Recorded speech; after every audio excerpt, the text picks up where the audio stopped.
Hey guys, welcome back to my garage. In this video, it's an update on the Phoenix 4x4 CNC router I'm doing for a customer here in Mesa, Arizona. Had a little setback. The control itself is actually about done. I say control, the back panel, the software computer that you see behind me, everything's all set up and ready to go. There was a mix-up in the motors. We needed NEMA 34s and we accidentally got NEMA 23s. DMM Technology, the guys over there are doing their best to get some motors shipped to us, but unfortunately they were so popular that they're back ordered. So I'm doing everything I can to get everything ready to go. I'm actually going to install the back panel here very soon, and cabinet, and the one motor that I got, which I was grateful to be able to get a motor so I could do my testing using the Centroid Acorn and the Centroid CNC 12 software here right behind me. I was also experimenting with getting the Z marker pulse from the encoder. These are DMM Technologies DYN4 servo drives, and they have an encoder output port. It's a DB9. And on that port, I have got a pin, the Z Plus marker pulse, coming out and going into Acorn from each of the three drives. I'm going to use the home all feature in Acorn. That is, what I'm doing is I'm seriesing the three limit switches, and then from each drive, X, Y, and Z, the marker pulse is going through a 2K resistor and then to the input 2, 3, and 4 respectively. Input 2 is X, input 3 is Y, and input 4 is Z.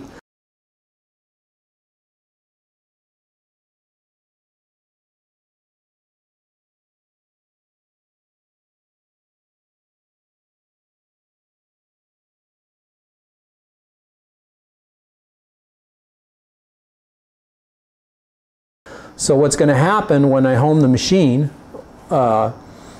is it's going to go through what would be a normal homing sequence. It's going to home Z first, bring it up, and as soon as it hits the limit switch, then the next thing it's going to do is it's going to come back off that limit switch and it's going to look for the marker pulse of the encoder, which makes homing very precise. And once Z is done, then Z will be set, and then it'll go through and do Y, similar fashion. It's going to go hit the limit switch on Y, and then it's going to back up, look for the marker pulse, and then once it sees the marker pulse, it'll set that home point, the reference point for Y, and then it'll do the same thing for X. Hit the limit switch and then start backing up and looking for the marker pulse, and then that'll set X.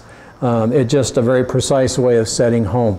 Now, you know, obviously we'll set the software limits on the machine for the other end of the travel. The software limit feature works very well in Centroid software. It's very reliable. There are limit switches on the other end of the axis, and they can be all series together and tied to another input or in series with the E-stop button, so that if any one of those happens to open, it will stop the machine. Perhaps they can be series together and routed in through another input and you know, stop the machine. But I haven't decided what I'm going to do. I did leave provisions on the terminal block here to land those other limit switches, and then I can decide what I want to do. I have 1 or 2 spare inputs, so might be able to use them. Anyway, so let me show you the code first for that feature to home all to one input. That means, again, the 3 limit switches are normally closed and they're all series together. And then it'll back up and look for the marker pulse on the encoder of the motor, and then call that home. I only have one motor right now, so if you look behind me, I've got X set up here to demonstrate the feature. And what I'll do is I'll go back and forth and let you see it on the screen, and then I'll let you see the motor as I repeat the homing sequence so I can demonstrate how it works. Let me zoom up to the screen, and then I'll let you see the CNC.hom file. Now, caveat here. When you use the wizard, because I'm writing a custom homing file, you have to be careful. I've got a copy of it set in another directory, because every time you run the wizard writes everything, and it also creates a new home file. Hopefully that will be taken care of in a future release of CNC 12, so it allows homing as I describe it. Hit the home all switch and then look for marker pulses on the other three inputs, 2, 3, and 4, so that just becomes a feature in the wizard, so you don't have to worry about overwriting the file. But as of today, January 19th, 2018, that feature does not exist in CNC 12, which the latest release is 4.10. All right, so let me zoom you up to the screen here and let you take a look at what the homing file looks like, and we'll go from there. Okay, let me exit the software, CNC software. And we'll go to this PC, or you can use Windows File Explorer. I've just got a habit of going there. Let's just use File Explorer, the little folder icon down below here. And then this PC, it's the way I go. CNCM, this is a mill. If it was a lathe, that would be CNCT, I believe. So we scroll down here. Now I've also turned on to be able to see file name extensions. So I clicked on View, and then on File Name Extensions, click the check box so you can see the extensions on the file names. That's kind of important. Here's the CNCM home file. I'll open it up. So I opened up the CNCM.home file. It is in the CNCM directory on your C drive, and I've commented out these other options because this is the one I'm working with currently right now, and this is the X axis because that's all I've got right now. I don't have 2 more motors, so I can test those. But anyway, so down here is the home all. When you set input 1 to home all, I've got them commented out. You comment them out with semicolons. You put them in front of the line, and it will ignore everything here, but I just have them here for reference. So basically what it does is it's gonna home the Z-axis in the positive direction until limit switch 1 is tripped, and then it'll set Z home, and then the next action is to go in the negative direction for Y, M91, till limit 1 is tripped, and then it sets the Y-axis as home, and then it does X, same thing till limit switch 1 is tripped, and then and then it sets X-axis as home. So this is what would happen if you used input 1 and you're using the home all. These would be uncommented, and this would be your home file, your CNC.home file. Now in my case, we go up here where you do the M91, we're going the negative direction. For X, we're looking for limit switch 1, and there's a semicolon here. Move to the X minus home switch. Actually, it should be a limit switch. I'm going to change that. Limit switch. This is just for reference, and I'll go ahead and change these others at the top as well.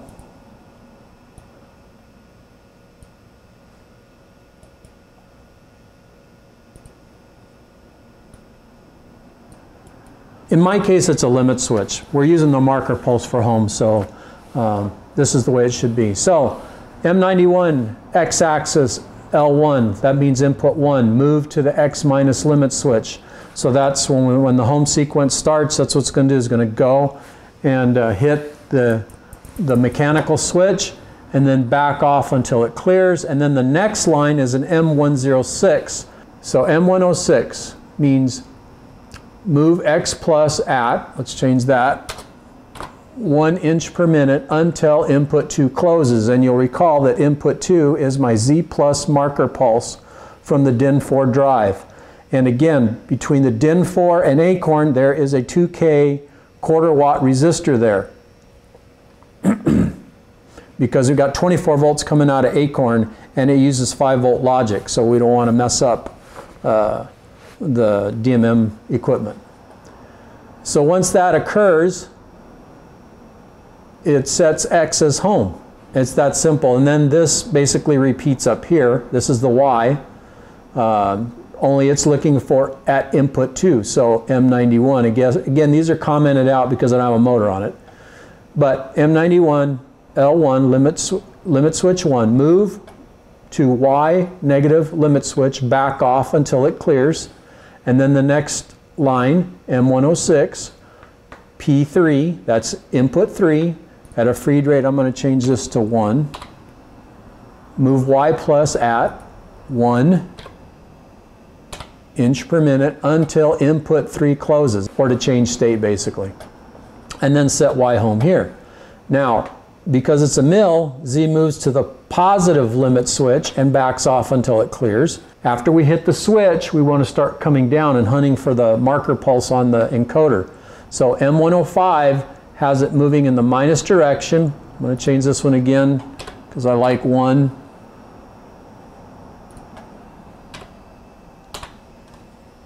Until input 4 closes. Again, I assign 2, 3, and 4. Input 2 is X, Z reference, Y, Z reference is 3, and Z reference is 4. So I'm going to go ahead and save this, save, and I'm going to exit this. I'm going to close this. I'm going to back you guys out so you can see the screen, and then we'll go through the homing sequence. All right, let's start up CNC 12.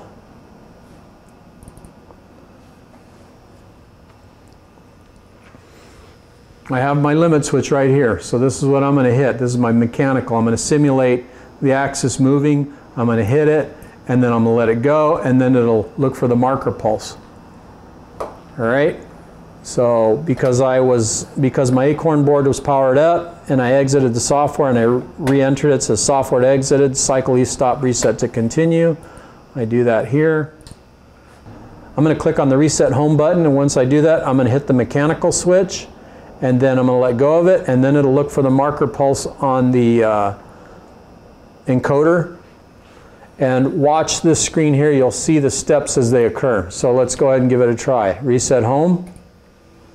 Okay, it's looking. I'm going to hit my switch. Now it goes to the next one. It's looking for the input to change. There it did, and it just set home. Let's repeat that. Reset home. I'm going to hit my switch. It's backing up, looking for the marker pulse, and there it hit it, and it reset home. Let's do it one more time. Reset home.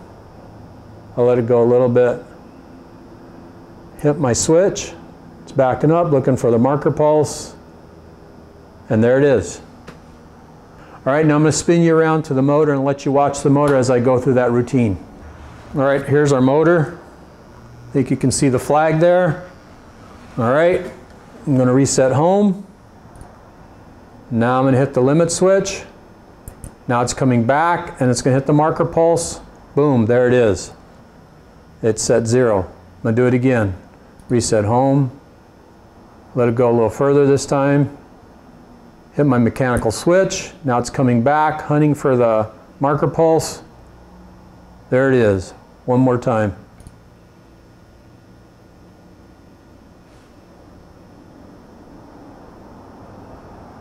Hit my mechanical switch. It's coming back.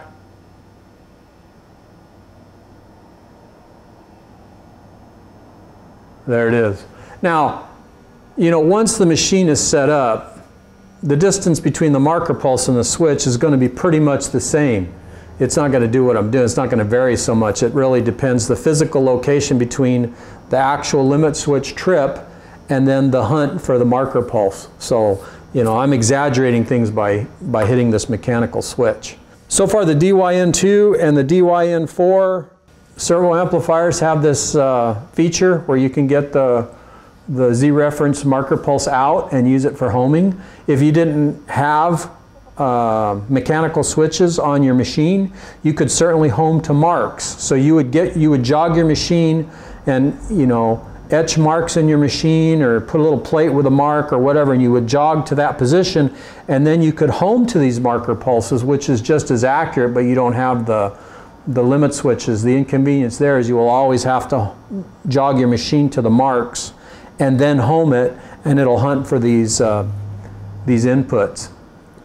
So, and then once they're set, then your soft limits are set. So again, it's very important that you get to your marks and then you home once you're at your marks. Because if you're off one way or the other, then your soft limits are going to be off. So I hope that you understand that. Anyway, I'm going to give you a little brief overview of the back panel and where we're at. I am waiting on one more relay. I expect it to show today. Basically, it's what it'll do is it'll cut power off to the DYN4 drives if there's an e-stop condition. So anyway, let me go handheld and bring you over here and let you take a look. Okay, here are the DYN4 drives. Now, I'll zoom you in. You might be able to see it. There's that resistor right there, and the DB9, I believe it's pin 4, is the Z plus marker output, and I've got a little jumper going to my input 2. This goes to input 2 on the Acorn board right down here. So I just wanted to test that before I soldered it up. I will solder this to the resistor, and then I'll shrink tube everything, and then it'll get plugged into the DB9. I've got these, I use crimp pins, and they just pop right into the back of these connectors. Install the connector, and then I'll secure it with some screws to the drive. But anyway, there's the that's the x-axis. Here is my DB25 connector, and you can see this is the encoder input. This is the motor here. Again, here's the Y and the Z. What we have here, this is a remote contactor, power up contactor, and basically when you flip this switch, it closes that and energizes the control. There is a control fuse here that gets about, there's a 1 amp fuse that comes off the line side, goes to the fuse, and then it goes to the switch, and then it goes back to the coil of the contactor. So there, it's protected. If something were to happen, the cord cable got shorted or whatever, would blow that fuse, and we wouldn't have ugly things happening. Underneath there you can see a T-block. All that's there is the neutrals. The neutrals are there, and then all the grounds come back to one point. They come back to this terminal block. You'll see all these greens here. These are all grounds. Any shields are all coming back to one point, and that's the proper way of doing CNC control, so you don't have ground loops. Bring them all back to one point. And of course, there's the Acorn board. Here's our 5 volt and 24 volt power supply using 5 volt logic to the DYN4s, and then they come to step and direction inputs here. Incidentally, on the DYN4s, I had to invert the enable circuit, and that's done in the Centroid software. Let me see if I can get you, see if I can show you that really quick. Let me exit this software. Exit the software. I'm trying to watch the screen and watch the camera so I don't wipe you guys out. I'm going to start the wizard, and then on advanced axis configuration you will see that I have the enable inverted. They're all checked. I know, not that I have an access for, but they're all checked. They had to be checked, or the drives would not enable. I'm not going to write any configuration or overwrite my home file work. So anyway, so again, remote start contactor here. The output comes down. This is 240 volts. It feeds these fuses here, and then those fuses. This is actually going to go through a relay, and then from the relay it's going to feed power to the drives. And then we have 240 volts on those 2 pins, and then we've got glass fuses here. Now these 240 volts are going through an EMI filter right here, and then that goes to the logic power input, 240 volts to the DYN4 drives here. That EMI filter is making sure there's clean power going into the logic circuit inputs. That's required. So there's actually two inputs on these DYN4s. Here's logic input 240, and then this is motor power input, which is 240 as well. The other thing is, I need to back up a little bit so you understand. This control is going to be fed by a 240 volt 4-wire circuit. I need 240 volts for the DYN4, but I need 110 volts for Acorn and the power supply. So I need to bring in a neutral. You don't use the ground as a neutral. So I'm bringing in a neutral. So I have two hots, a neutral, and a ground. Basically just going to use a dryer receptacle cord with 4 pins on it. And I believe 30 amps is going to be enough for this control. So anyway, so again, let's go back to fuses. These two fuses go to the EMI filter and then feed logic. They're just, I think I got 2 amp fuses in there, and that's good enough, and that protects the logic side. Now again, this one fuse here is for the remote start contactor, and then this other fuse, I get that from the other leg here. This fuse is tied to that leg, and that fuse is tied to that leg. So one remote contactor on off, the other one is power for the Acorn board, the power supply, and then it also comes down to feed the PC and the monitor power. There's going to be a receptacle. Let me show you that receptacle on the side of the cabinet. There you can see the receptacle. This receptacle is going to be powered up all the time whenever the control is on, and that'll provide power to the monitor and the computer. And then this receptacle is going to be split. One circuit is going to be for the router motor. It'll turn on and off with a relay. And this one will be for a dust collection system, and it will turn on and off with the relay, and it'll be controlled by Acorn. Okay, these two fuses are 15 amp fuses, and one of them is for this relay here, 120 volts. This one is for this relay here, also 120 volts. This one is for the router motor. This one is for the vacuum system. And then here's our two circuits here, okay? One's the router motor, 115 volts. One's for the dust collection system, 115 volts. These are 15 amp fuses. So, yeah. I trust all that's going to work well. So that's pretty much an overview. The back panel's pretty much done here. I'm going to, I got to make up a wiring schematic, and then I'm hoping to get this thing installed on site, and I'll get this one motor installed on the X-axis a little bit. It's the tougher of the three to get installed, so I'll get that done, and I'll get all the cabling run in the Phoenix 4x4 router. If I can take a little bit of video, maybe with my phone, I'll do that. So you can see what I'm doing over there. It's a working shop. I don't know how noisy it'll be. They've got a lot going on, but I'll try and take a few little clips here and there. That's the update on the Phoenix 4x4 router, and then demonstrating that the marker pulse, Z reference marker pulse, is working with the Centroid software, and that's how I will be homing that router. It'll hit limit switches, and it'll back off, and it'll hunt for the encoder marker pulse out of the servo motor, and that will be home. All right, guys, talk to you soon.